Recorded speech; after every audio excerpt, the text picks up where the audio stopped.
আজকের বৃষ্টিটা কেমন হলো সবাই কিন্তু আমাকে কমেন্ট করে জানাবে, আর কে কোথায় কত বৃষ্টি পেয়েছো সেটাও কিন্তু কমেন্ট করে জানিও। বৃষ্টি মানে আমার কাছে খুব ভালো একটা নস্টালজিয়া।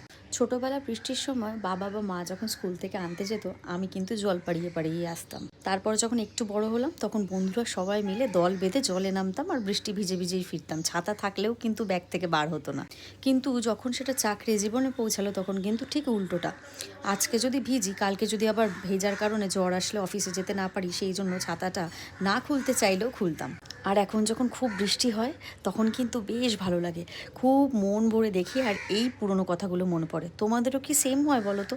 আর বিশেষ করে বৈশাখ মাসের বৃষ্টিগুলো আমার একদম মিস করতে ইচ্ছা করে না। আমরা যেখানে থাকি খুব গাছপালা আর খুব ফুল, আর আমার বাড়িতে মানে আমার শ্বশুর বাড়িতে ভীষণ ভালো গাছপালা পোতা আছে। আমার শাশুড়ি মা আর বর ভীষণ ভালো করে গাছের পরিচর্যাও করেন, তাই এই ভিডিওতে ছোট্ট ছোট করে ক্লিপ করে দেখালাম। বাড়ির বাইরেও দেখো কত সুন্দর হাওয়াটা আসলে অল্প অল্পই দিচ্ছিল, তারপরে আস্তে আস্তে বৃষ্টি নামলো। আচ্ছা, তোমরা যারা কলকাতায় থাকো তারা গেস করো তো আমি ঠিক কোন জায়গাটায় থাকি। বৃষ্টিকালের মেনু হিসাবে কিন্তু খিচুড়ি কিন্তু ভীষণ জবরদস্ত। খিচুড়ি, বেগুন ভাজা, মাছ ভাজা, আর সেটা যদি ইলিশ মাছ হয় তাহলে তো আর কিছু লাগবে না। বড় হয়ে বুঝলাম ছোটবেলার দিনগুলোই সবচেয়ে মজাদার ছিল। বাড়ি এসে বৃষ্টি ভেজার পর সেই যে মার খাওয়া, সেইগুলো কিন্তু এখনো ভুলিনি। দাগগুলো মিলিয়ে গেলেও মনে কিন্তু এখনো সেই দাগ ফেলে রেখেছে। তোমাদের ছোটবেলার কি কি স্মৃতি আছে তোমরা কিন্তু কমেন্ট করে জানিও, আমার ভালো লাগবে।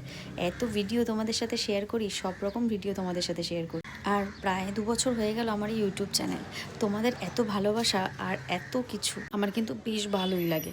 খালি আমার ব্লগ যদি ভালো লাগে একটু লাইক কমেন্ট করো কিন্তু, আর সাবস্ক্রাইবও করো। আর যদি ভালো লাগে তাহলে অন্যদের সাথেও শেয়ার করো। তাহলে আর বেশি কথা না বলে দেখো বাড়ির বারান্দা দিকে কি ভালোই না লাগছে বৃষ্টি দেখতে। আর যদি তোমাদেরও ভালো লাগে বৃষ্টি দেখতে তাহলে কিন্তু কমেন্ট করে জানিও ভিডিওটা কেমন হয়েছে। তাহলে আর কি, দেখা হচ্ছে নেক্সট ব্লগে।